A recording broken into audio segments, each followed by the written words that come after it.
Alright guys, we have finally made it through the arc of the Scythe series, so you know what this means. This video we are going to be doing a ranking the arc of the Scythe series. For anyone who is new to the channel and hasn't really seen one of my videos, I will quickly explain what this series is and how it works. Once we finish a book series, I do one of these videos where we go through and rank each book in whatever series we just finished, and this is in my personal order of where I rank each of the books in whatever series we just finished. As we go through each book in the series, I will leave a link to that specific book's review up in the corner of that specific section where you guys can go and check that out and rewatch that video specifically. This is my personal ranking of each of the books. If you guys have a completely different ranking, feel more than free to leave it down in the comments, and I would love to discuss why you rank each of the books where you do. And I just really want to have a discussion about the Arc of the Scythe series with anyone who wants to participate. With all that out of the way, let's get started.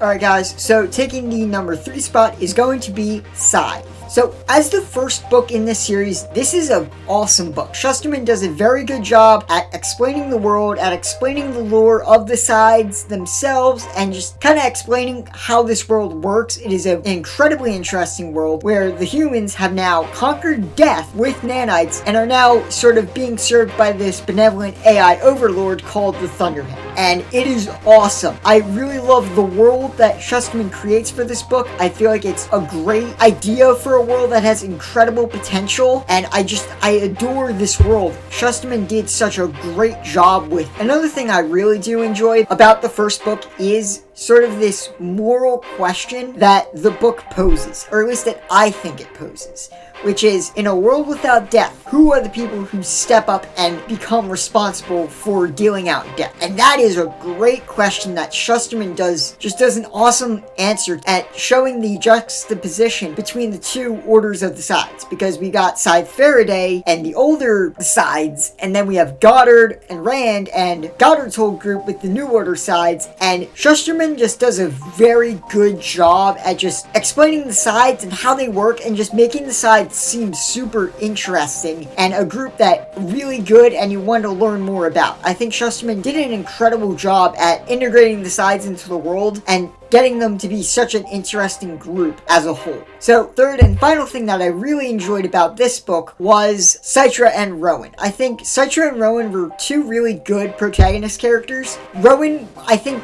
personally, was definitely the stronger of the two, because I sort of liked Rowan's story of trying to find a way to become a Scythe, but not become absorbed into Goddard's way of thinking. His is a very good story. I really liked Rowan's a lot more than I liked Scythe's. That's not to say that Scythe isn't a bad character. I just didn't connect with her quite as strongly as I did with Rowan. All in all, this book is a very good start for the series. Shusterman does an incredible job building the world and explaining the Scythes and giving us two very likable protagonists to follow throughout the entire series. So, the big elephant in the room as far as why this is the lowest on the list comes down to the ending. Again, I'm not going to spoil the ending for this book in case you want to read it, and I think I might even explain it in the video. I forget if I did or not, but this ending undercuts just about everything that the book had been leading up to. It was leading up to a death battle between Scythe and Rowan, and at the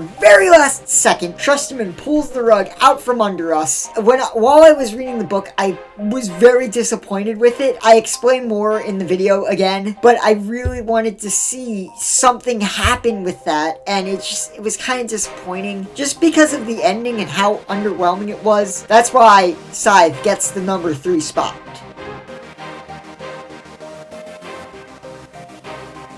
So, taking the number 2 spot is going to be the finale for the Arc of the Scythe series, The Toll.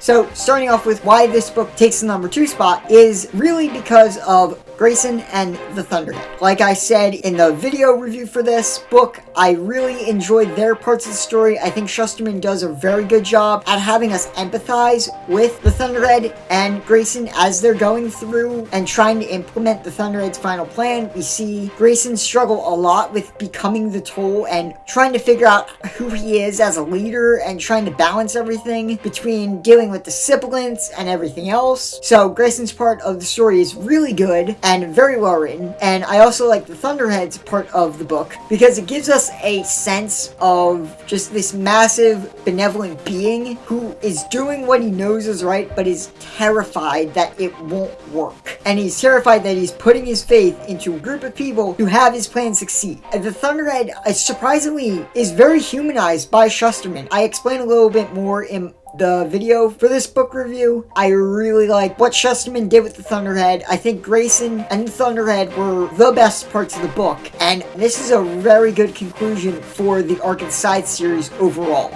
But that being said, there still are a few small things that I can't justify putting this book in the #1 spot. And that mainly comes down to the fact that Scythe and Rowan were so underused in this book. If you've seen the video, you know what I'm talking about. I don't like that Shusterman more or less pushed Scythe and Rowan to the side of the series in the last book. We started this journey with them. Let us finish it with them. I liked Grayson and the Thunderhead, but again, these were the two characters that we started out the series with. I really wanted Shusterman to give them a bigger part in the book overall. He didn't, but aside from that one thing that brings it down, this is very much a really good conclusion to the series overall, and I did enjoy the book.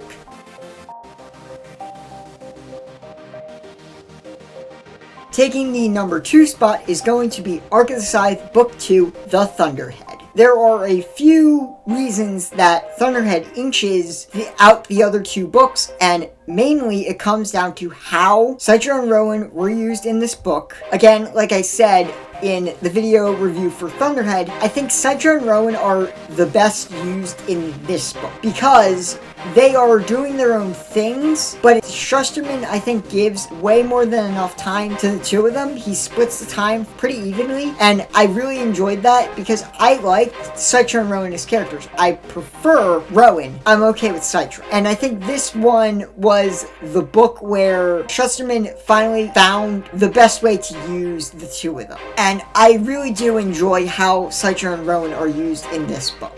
And the other thing that really puts this book over the edge compared to the other two was the ending. I think this is the best ending overall of the three books. It's the most impactful. It's the best written, I think, of the three book endings. Thunderhead's, I think, again, is the best. Because it's the most coherent, it's the most just kind of dramatic. The city of Endura is sinking into the ocean. How much more crazy can you get than that? So I really did enjoy this book for its ending. I think overall it is the best ending of the series. And overall, I think I do enjoy the Arc of the Scythe series. I don't think, honestly, I would have read this series without this channel. Again, this is honestly a series that I am so happy that I picked up and that I have shared with you guys. I love this series. It has really become one of my favorites that I've read, and it's all because of this channel. I really love this book series, and I really would highly recommend this to anyone who wants a good dystopian sci-fi type series and wants a very good read. This is a really good series that is worth checking out, and I really enjoyed it overall. Alright guys, so I have given you guys my ranking of the books, so now it is your guys' turn. If you read the series before and want to discuss it, please leave your rankings of the books down in the comments and we can have a whole discussion about the series overall. Please leave it spoiler free for anyone who hasn't read it. Other than that, go crazy and let's discuss the series. So if you guys want to follow me on social media, my Instagram is Riley Murray Book Reviews.